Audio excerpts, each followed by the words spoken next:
Welcome to నియోజకవర్గ ముఖ చిత్రం. ఈసారి అసెంబ్లీ ఎన్నికలు తెలంగాణలో హాట్ గా జరగనున్నాయా? కాంగ్రెస్ పూర్వ వైభవం సాధించడం ఖాయమా? వరుసగా 2 సార్లు గెలిచిన కేసీఆర్ మూడోసారి ప్రభుత్వాన్ని ఏర్పాటు చేయగలుగుతారా? వ్యతిరేకత నుంచి గట్టెక్కడం బీఆర్ఎస్ కు సాధ్యమేనా? ఓటర్ల ఆలోచన ఎలా ఉంది? ప్రజాక్షేత్రంలో చివరి వరకు నిలిచేదెవరు? Watch on. ఉత్తర తెలంగాణకు ఆయువు పట్టుగా పేరున్న కరీంనగర్ నియోజకవర్గంలో ఈసారి కదం తొక్కేది ఎవరు?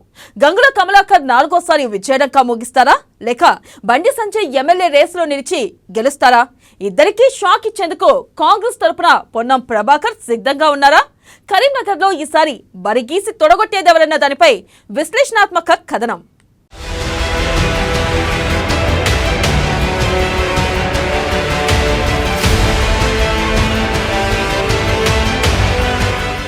ప్రస్తుతం నేను కరీంనగర్ అసెంబ్లీ నియోజకవర్గ పరిధిలో ఉన్నాను. రాబోయే ఎన్నికలలో ఏ పార్టీ బలాబలాలు ఎలా ఉన్నాయి, ఎవరు గెలుపు వరిస్తుంది అనేది తెలుసుకునే ప్రయత్నం చేద్దాం. కరీంనగర్ అసెంబ్లీ నియోజకవర్గం రాష్ట్ర వ్యాప్తంగా ఉన్న ప్రముఖ నియోజకవర్గాల్లో ఒకటి.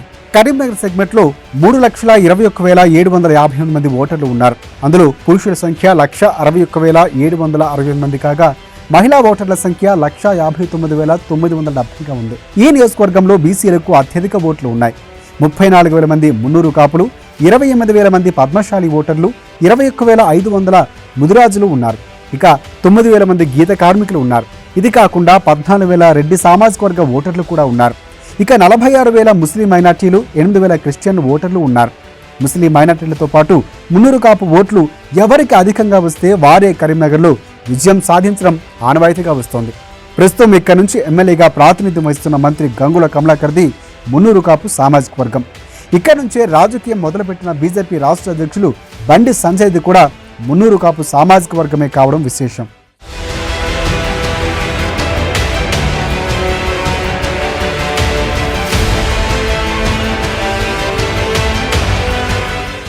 ఎవరు ఒప్పుకున్నా ఒప్పుకోకపోయినా కరీంనగర్ నియోజకవర్గంలో ఇప్పుడు బీసీలదే హవా. గత 3 ఎన్నికల ఫలితాలు చూస్తే అదే మనకి స్పష్టంగా అర్థమవుతోంది.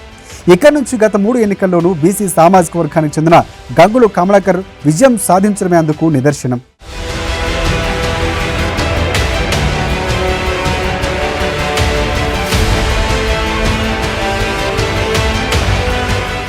ఇక కార్పొరేట్ స్థాయి నుంచి రాజకీయాల్లోకి ఎంట్రీ ఇచ్చారు గంగుల కమలాకర్. తెలుగుదేశం పార్టీలో కార్పొరేటర్గా గెలిచి రాజకీయ ప్రస్థానాన్ని ఆయన మొదలుపెట్టారు. 2009లో గంగుల కమలాకర్ మొదటిసారిగా కరీంనగర్ ఎమ్మెల్యేగా విజయం సాధించారు. అక్కడి నుంచి ముచ్చటగా 3 సార్లు ఎమ్మెల్యేగా ఎన్నికై బలమైన రాజకీయ నాయకుడుగా అవతరించారు. కరీంనగర్ నియోజకవర్గ ప్రజల మనసుల్లో చెరగని ముద్ర వేసుకున్నారు. 2009, 2014, 2018 ఎన్నికల్లో గెలిచిన ఆయన ప్రస్తుతం కేసీఆర్ కేబినెట్లో మంత్రిగా బాధ్యతలు నిర్వర్తిస్తున్నారు.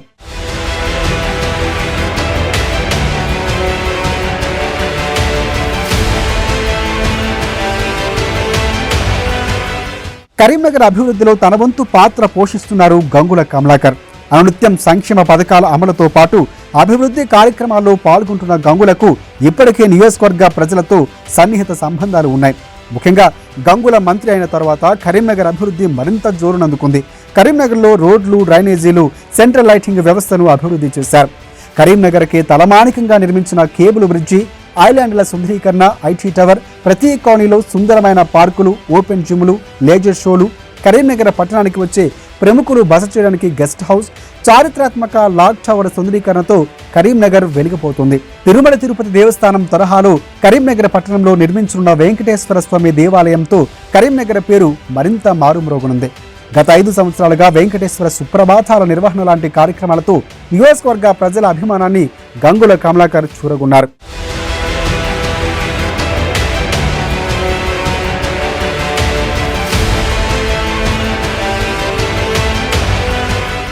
ఇప్పటికే ప్రతి వ్యక్తికి పేరు పేరున ఆప్యాయంగా పలకరించి వారి సమస్యలు పరిష్కరించడం వల్ల గంగులకు ప్రజల్లో ఎంతో మంచి పేరు ఉంది. మంత్రి అయిన తరువాత కూడా ప్రజలతో అనునిత్యం టచ్లో ఉండడం ఆయనకే సాధ్యమైంది. కరోనా లాంటి విపత్కర సమయంలో సైతం ప్రత్యేక చర్యలు చేపట్టడం, పలుమార్లు గాయాల పాలన లెక్క చేయకుండా ప్రజల వెన్నంటి ఉండడం ఆయన ప్రత్యేకత. ఈ నేపథ్యంలో కరీంనగర్ బీఆర్ఎస్ అభ్యర్థిగా మరోసారి పోటీ చేస్తే గంగుల కమలాకర్కు గెలుపు లాంఛనమేనన్న మాట తెగ వినిపిస్తోంది. ఎన్నికలు దగ్గర పడుతూ ఉన్నా ఇప్పటికే ఆయనకు ప్రత్యర్థులుగా తలపడే నేతలెవరో క్లారిటీ లేకపోవడం గంగులకు కలిసొచ్చే అంశం. విపక్ష పార్టీల నుంచి తనకు పోటీ ఇచ్చే బలమైన నేతలే లేరంటే అతిశయోక్తి కాదు.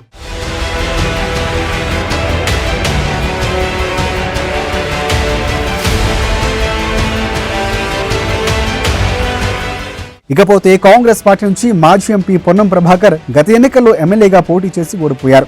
ఆ తర్వాత ఎంపీగా పోటీ చేసినప్పటికీ ఆయనకు పరాజయమే ఎదురైంది. పొన్నం ప్రభాకర్ గతంలో కరీంనగర్ నియోజకవర్గ ఎంపీగా ప్రాతినిధ్యం వహించినప్పుడు పెద్ద ఎత్తున అభివృద్ధి కార్యక్రమాలు చేపట్టారని ఇప్పటికీ స్థానికులు గుర్తు చేస్తూ ఉంటారు. కరీంనగర్ నుంచి తిరుపతికి ప్రత్యేక రైలు, పాస్పోర్ట్ మినీ ఆఫీస్ లాంటి కార్యక్రమాలు చేసినప్పటికీ మారిన రాజకీయ పరిస్థితుల నేపథ్యంలోనే ఆయన ఓడిపోయారన్నది విశ్లేషకుల మాట. కరీంనగర్ జిల్లాలో 2018లో ఒక్కసారిగా కాంగ్రెస్ బలహీనపడడం కూడా మరో ప్రధాన కారణమనే వాదన కూడా ఉంది. అయితే ఈసారి రాబోయే ఎన్నికల్లో ఆయన ఎమ్మెల్యేగా పోటీ చేస్తారా, తిరిగి ఎంపీగానే పోటీ చేస్తారా అన్నది క్లారిటీ లేదు. బహుశా ఆయన ఇక్కడి నుంచి ఎమ్మెల్యేగా మళ్ళీ పోటీ చేయకపోవచ్చనే వాదన కూడా బలంగా వినిపిస్తోంది.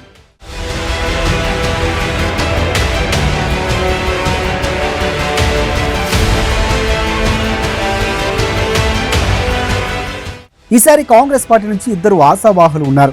కాంగ్రెస్ పార్టీ నగర అధ్యక్షులు కోమటిరెడ్డి నరేందర్ రెడ్డి రేసులో ఉండగా మాజీ పీసీసీ చీఫ్ ఎంఎస్ఆర్ మనవడు రోహిత్ రావు కూడా పోటీకి సిద్ధమవుతున్నారు.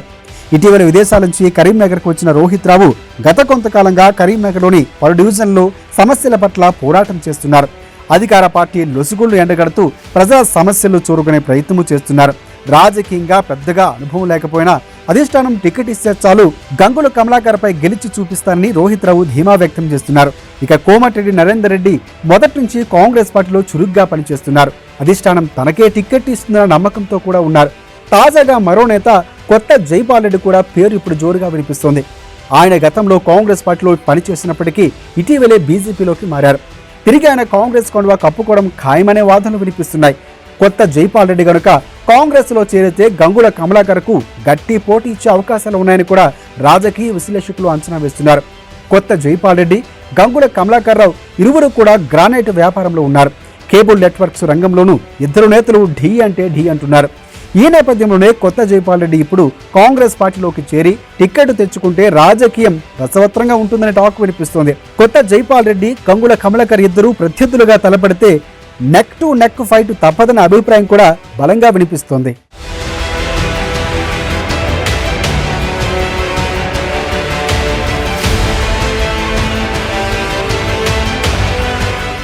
ఇక బీజేపీ విషయానికి వస్తే ఆ రాష్ట్ర అధ్యక్షులు బండి సంజయ్ కరీంనగర్ నుంచి పోటీ చేస్తారా లేక మరో చోటు నుంచి మారుతారా అన్న దానిపై అనేక ఊహాగానాలు వస్తున్నాయి. ఒకవేళ కరీంనగర్ నియోజకవర్గం నుంచి ఆయన పోటీ చేస్తే రాష్ట్ర వ్యాప్తంగా ఈ నియోజకవర్గంపైనే ఎక్కువ చర్చ జరిగే అవకాశం ఉంది. ఎందుకంటే బండి సంజయ్ బలం గత ఎన్నికల్లో లాగా లేదు. బండి ఇమేజ్ బలం అమాంతంగా పెరిగిపోయింది. ఎమ్మెల్యేగా ఓడిపోయినప్పటికీ కరీంనగర్ ఎంపీగా పోటీ చేసి విజయం సాధించడంతో ఒక్కసారిగా ఆయన దశ మారిపోయింది. కేంద్ర నాయకత్వం బండి సంజయ్ని గుర్తించి కీలకమైన రాష్ట్ర అధ్యక్ష పదవిని కట్టపెట్టింది. బండి సంజయ్ పగ్గాలు చేపట్టిన తర్వాత కరీంనగర్లో, తెలంగాణలో బీజేపీ ఒక్కసారిగా బలోపేతమైంది. దుబ్బాక, హుజూరాబాద్ ఎన్నికల్లో బీజేపీ ఘన విజయం సాధించింది. ముఖ్యంగా గ్రేటర్ హైదరాబాద్ పరిధిలో ఎక్కువ సంఖ్యలో కార్పొరేటర్లు గెలిపించుకున్నారు ఆయన. దీంతో బండి సంజయ్ చరిష్మా రాష్ట్ర వ్యాప్తంగా మరింత పెరిగింది. ఈ నేపథ్యంలో ఆయన కరీంనగర్ నుంచి గంగుల కమలాకర్పై మరోసారి పోటీ చేయడానికి సుముఖంగా ఉండకపోవచ్చు. వేరే నియోజకవర్గం నుంచి ఎమ్మెల్యేగా కానీ లేదా కరీంనగర్ నుంచే మరోసారి ఎంపీగా పోటీ చేసే అవకాశాలే ఉన్నాయి.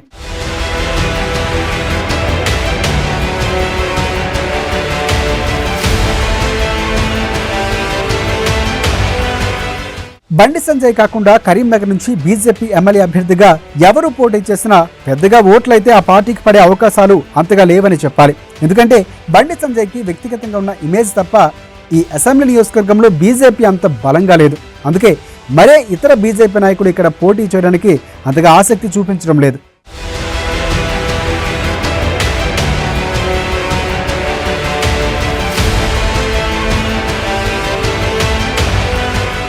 ఇక ఆల్ ఇండియా ఫార్వర్డ్ బ్లాక్ రాష్ట్ర ఉపాధ్యక్షులు అంబటి జోసిరెడ్డి ఆ పార్టీ తరఫున ఎమ్మెల్యే అభ్యర్థిగా బరిలోకి దిగనున్నారు.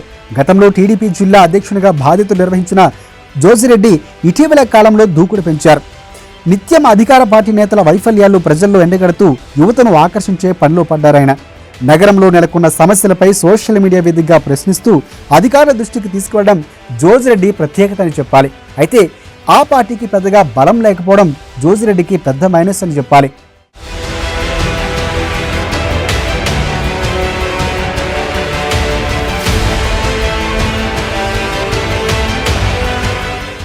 మొత్తంగా కరీంనగర్ నియోజకవర్గంలో ఏ రకంగా చూసినా బీసీలు మైనార్టీలు ఎటు మొగ్గు చూపితే వారే విజేతలుగా నిలవడం ఖాయం. బీసీలకు ధీటుగా మైనార్టీలు కూడా బలమైన సంఖ్యలో ఉన్నారు కాబట్టి మైనార్టీలు ఎక్కువగా డిసైడింగ్ ఫ్యాక్టర్ అయ్యే అవకాశాలు ఉన్నాయి. ఎందుకంటే బీసీలోని ఓట్లు పార్టీల వారీగా చీలినా మైనార్టీలోని ఓట్లు చీలే అవకాశాలు తక్కువ. మైనార్టీలు ఒకే పార్టీకి జై కొట్టే ఛాన్సు ఎక్కువగా ఉంది.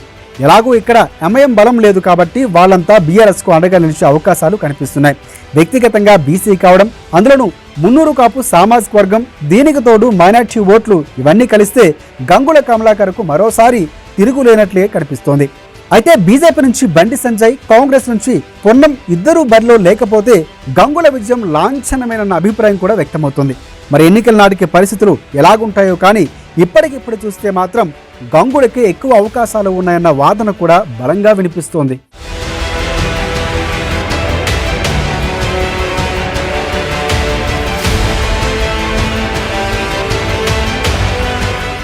చూశారు కదా, ఏ పార్టీ బలాబలాలు ఎంతున్నాయో, ఏ పార్టీ అభ్యర్థి ఎవరు అనేది తెలుసుకున్నారు కదా. మరికొద్ది నెలల్లో ఏ పార్టీ అభ్యర్థి కరీంనగర్ ఎమ్మెల్యేగా అధికార పట్టాలు చేపట్టబోతున్నారో కెమెరా పర్సన్ అరుణ్తో శ్రీకాంత్, అమ్మా న్యూస్, కరీంనగర్.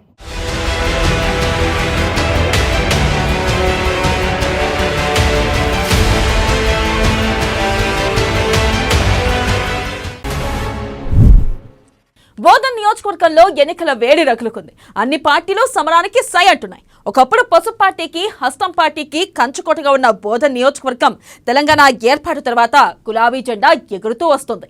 అయితే ఈసారి పోటీ రసవత్రంగా మారనుందా? నిన్న మొన్నటి వరకు 3 ముక్కలాటగా కొనసాగుతున్న పార్టీల మధ్య పోరులో 4వ ముక్క వచ్చి చేరింది. దీంతో ఇక్కడ పోటీ మరింత రసవత్రంగా మారనుందా?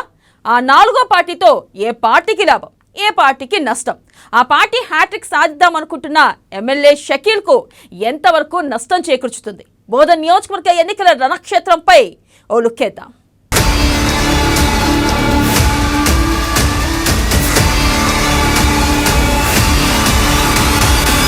ఇప్పుడు మనం బోధన్ నియోజకవర్గం వద్ద ఉన్నాము. ఇటు నిజామాబాద్ జిల్లాలో బోధన్ నియోజకవర్గం ఒకటి. 1952లో ఈ నియోజకవర్గం ఏర్పడింది. అప్పటి నుంచి ఇటు ఒక టీడీపీతో పాటు కాంగ్రెస్ పార్టీకి కంచు కోటగా ఉన్నటువంటి ఈ నియోజకవర్గం తెలంగాణ వచ్చిన తర్వాత బీఆర్ఎస్ పార్టీ జెండాగా రెపరెపలాడుతుంది. అయితే ఎన్నికలు దగ్గర పడుతున్న సమయంలో ఇటు బీఆర్ఎస్ పార్టీతో పాటు ఇటు బీజేపీ, ఇటు కాంగ్రెస్ పార్టీలు కూడా పోటీ సమరానికి సై అంటూ ఉన్నాయి. అయితే ఈ 3 ప్రధాన పక్షాలు పోటీ ఉండగా కొత్తగా ఎంఐఎం పార్టీ కూడా తాము ఎన్నికలకు సిద్ధమంటూ కూడా ప్రకటన చేయడంతో ఇప్పుడు బోధన్ నియోజకవర్గంలో ఒక ఎన్నికల వేడి మాత్రం రగులుకుందని చెప్పవచ్చు. ఎంఐఎం పార్టీ పోటీకి ఒకవేళ నిలబడితే ఏ పార్టీకి ప్లస్, ఏ పార్టీకి మైనస్. అయితే రానున్న రోజుల్లో ఏ పార్టీ బీఆర్ఎస్ పార్టీకి పోటీ అవుతుంది తేలాలంటే వాచ్ దిస్ స్టోరీ.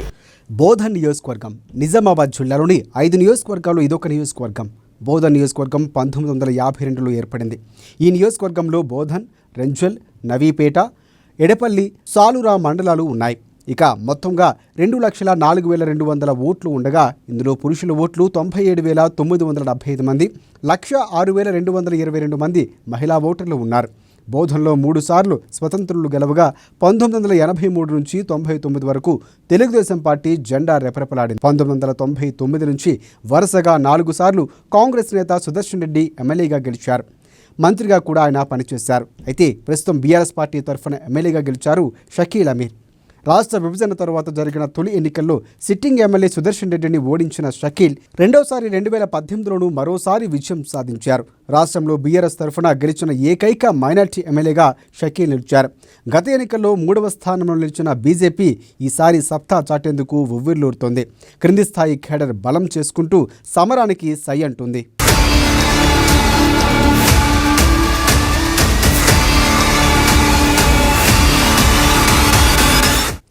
బోధన్లో త్రిముఖ పోటీ కనిపిస్తోంది. ప్రధానంగా బీఆర్ఎస్, కాంగ్రెస్, బీజేపీ పార్టీల మధ్య పోటీ కనిపిస్తోంది. నియోజకవర్గంలో ఎమ్మెల్యే షకీల్ను టార్గెట్ చేస్తూ ప్రధాన పార్టీలు ముందుకు సాగుతున్నాయి. ఇదిలా ఉంటే ఎన్నికలు సమీపిస్తున్న వేళ షకీల్కు ఇంటిపోరు పెద్ద తలనొప్పిగా మారింది. ప్రత్యర్థి పార్టీ కన్నా సొంత పార్టీ నుంచే ఎక్కువగా సవాలు ఎదుర్కొంటున్నారు. ఈ మధ్య జరిగిన కొన్ని పరిణామాలు అధికార పార్టీలో కుమ్ములాట్లు స్పష్టంగా కనిపిస్తున్నాయి.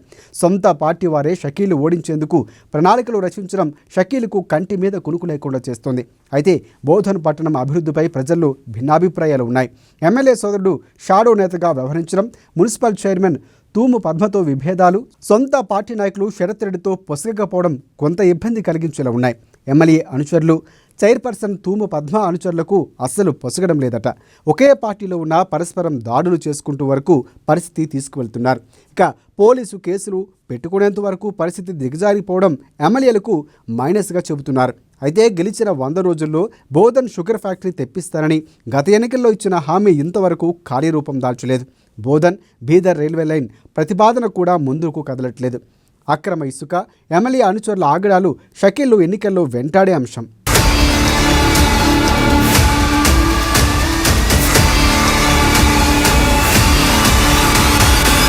బోధన్లో శివాజీ విగ్రహ ప్రతిష్ఠ సందర్భంగా జరిగిన అల్లర్లు బోధన్ చరిత్రలో ఒక మాయని మచ్చగా నిలిచిపోయాయి.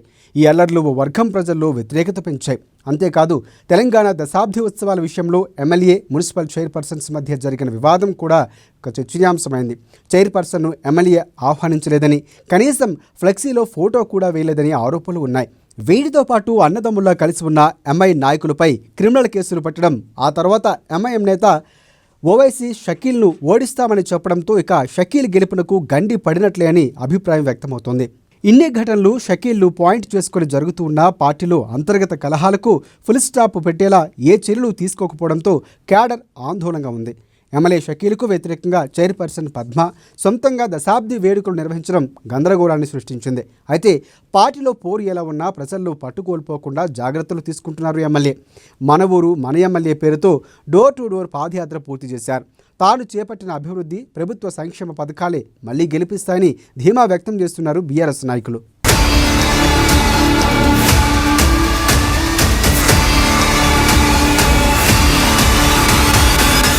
మరోవైపు బోధన్ నుంచి ఎమ్మెల్సీ కవిత పోటీ చేస్తారనే టాక్ ఇప్పుడు బీఆర్ఎస్ వర్గాల్లో ఆకర్షిస్తోంది. ప్రత్యేక పరిస్థితులు ఉండడంతో బోధన్లో కవిత అయితే గెలుపు ఈజీ అని బీఆర్ఎస్ అధిష్టానం భావిస్తుందని టాక్ నడుస్తోంది. కవిత అత్తవారి గ్రామం కూడా బోధన పక్కనే ఉండడం, వారి బంధువర్గం నియోజకవర్గంలో ఎక్కువగా ఉండడంతో ఈ ప్రచారం మరింత ఎక్కువగా జరుగుతోంది. బీఆర్ఎస్లో పరిస్థితి ఇలా ఉండగా ఈసారి ఎలాగైనా గెలవాలని మాజీ మంత్రి, కాంగ్రెస్ నాయకుడు సుదర్శన్ రెడ్డి ఫోకస్ పెట్టారు. వరుసగా 4 సార్లు గెలిచిన సుదర్శన్ రెడ్డి 2 సార్లు ఓటమి చెందారు. అయినా నిరుత్సాహం చెందకుండా ఈసారి కాంగ్రెస్ గాలి వీసుందని ప్రచారం చేస్తూ ముందడుగు వేస్తున్నారు. మైనార్టీలు ఎక్కువగా ఉండడంతో బీఆర్ఎస్, కాంగ్రెస్ ఇక మధ్య ప్రధాన పోటీ జరిగేలా కనిపిస్తోంది. జిల్లాలో కాంగ్రెస్ పార్టీకి పెద్ద దిక్కుగా ఉంటూ అన్నీ తానే నడిపిస్తున్న సుదర్శన్ రెడ్డి నియోజకవర్గంలో చురుగ్గా పనిచేస్తున్నారు. ఆయనకు పోటీగా పార్టీలో మరెవరూ లేకపోవడంతో టిక్కెట్టు గ్యారంటీగా వస్తుందనే ధీమాలో ఆయన ఉన్నారు. ఈసారి తామే గెలిచి తీరుతామని, తమ హయాంలో చేసిన అభివృద్ధి తమను గెలిపిస్తుందని మాజీ మంత్రి సుదర్శన్ రెడ్డి ధీమా వ్యక్తం చేస్తున్నారు. సుమారుగా 2000 కోట్లతోని బోధన్ నియోజకవర్గాన్ని అభివృద్ధి పరచడం జరిగింది.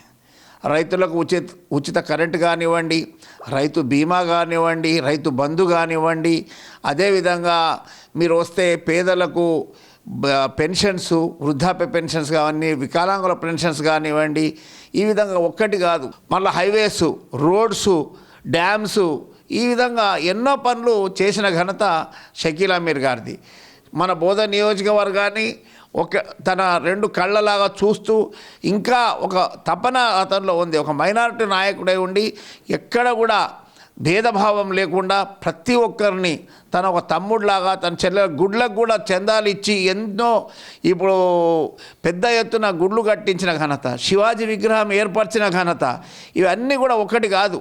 క్రింది స్థాయి నుంచి క్యాడర్ బలోపేతం చేసుకుంటూ పోతూ బీజేపీ శివాజీ విగ్రహ ప్రతిష్ఠ సమయంలో జరిగిన అల్లర్ల తర్వాత బలం పెరిగిందని చెప్పవచ్చు. రాష్ట్రంలో ఈసారి ఎలాగైనా గెలవాలని కోరుకుంటున్న బీజేపీ బోధన్పై ప్రత్యేకంగా ఫోకస్ పెట్టింది. మాజీ బీజేపీ రాష్ట్ర అధ్యక్షుడు బండి సంజయ్ చేసిన పాదయాత్రకు బోధన్ నియోజకవర్గంలో మంచి ఆదరణ లభించింది. బీజేపీ నుంచి 2 నేతలు టికెట్ను ఆశిస్తున్నారు. నియోజకవర్గంలో పట్టు ఉన్న మేడపాటి ప్రకాష్ రెడ్డితో పాటు రైస్ మిల్లర్ల అసోసియేషన్ నేత మోహన్ రెడ్డి కమలం పార్టీ టికెట్ను ఆశిస్తున్నారు. ఇద్దరు కూడా ఎన్నికల దిశగా ఇప్పటికే కార్యక్రమాలు కూడా మొదలుపెట్టారు. గడప గడపకు బీజేపీ నినాదంతో ప్రజల వద్దకు వెళ్లే ప్రయత్నాలు చేస్తున్నారు. బోధన వంటి సున్నితమైన ప్రాంతంలో బీజేపీ ఎలాంటి అడుగులు వేయబోతుందన్నది ఆసక్తికరంగా మారింది.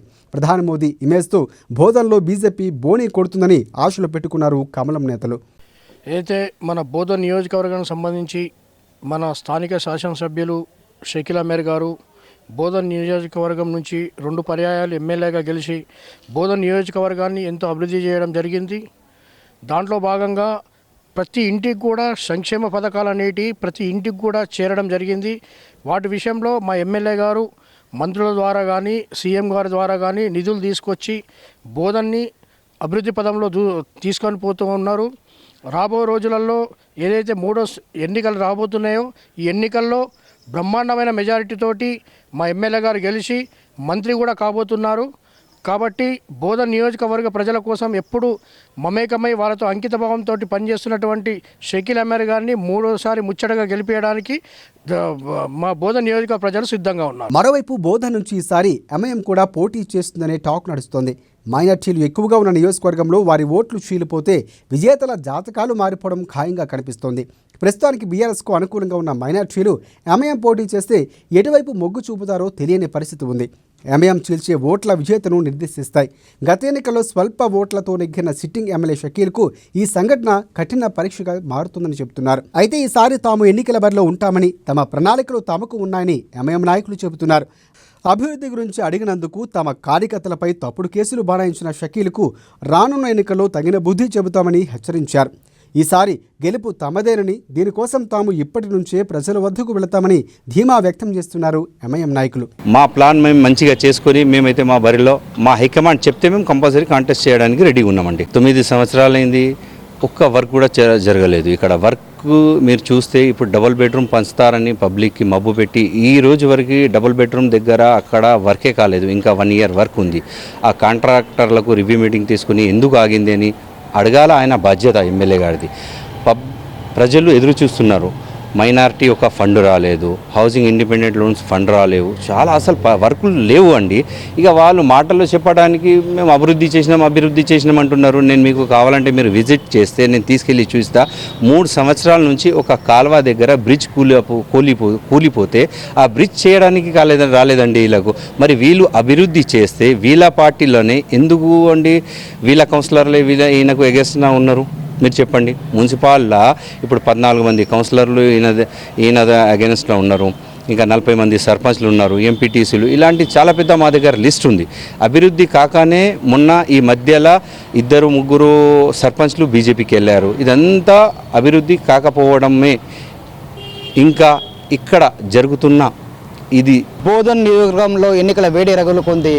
ఎన్నికలు 6 నెలల సమయం ఉన్నప్పటికీ కూడా ఇటు బోధన్ నియోజకవర్గంలో ముఖ్యంగా ప్రధాన ప్రతిపక్షాలు కూడా సమరానికి సై అంటున్నాయి. ఇక్కడ ఎమ్మెల్యే షకీల్ 2 పర్యాలు గెలిచినప్పటికీ కూడా ఇటు ఎమ్మెల్యే షకీల్ని ఓడించేందుకు ప్రధాన ప్రతిపక్షాలైన బట్టి ఇటు బీజేపీతో పాటు కాంగ్రెస్ పార్టీ కూడా సమరానికి సిద్ధమవుతున్న పరిస్థితి మాత్రం కనిపిస్తుంది. అయితే తాజాగా ఎంఐఎం పార్టీ కూడా తాను ఎన్నికల బరిలో ఉంటామని చెప్పి ప్రకటన వెలువడుస్తుంది. అయితే ఎంఐఎం ఈ ప్రకటనతో బీఆర్ఎస్ పార్టీకి ఎంతవరకు మైనస్, ఇటు ప్రతిపక్షాలకు ఏ విధంగా లాభం చేకూరుతుంది?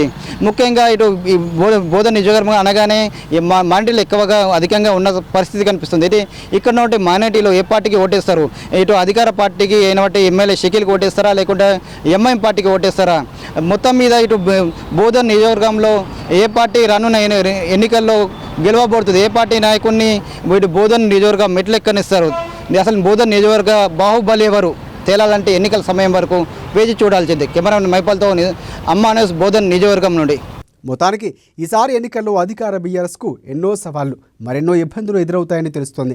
అయితే సంక్షేమ పథకాలు కేసీఆర్ చరిష్మాతో గట్టెక్కుతామని కూడా ఆశిస్తున్న ఎమ్మెల్యే సొంత పార్టీ నేతల పోరు ఎంఐఎం పోటీ నుంచి ఏ విధంగా గట్టెక్కుతారా, ఓటమితో వెనుదిరుగుతారా అంటే వేచి చూడాల్సిందే. మరి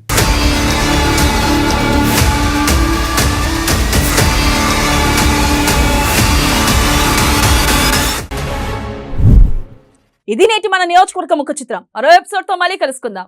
కీప్ వాచింగ్ అమా న్యూస్.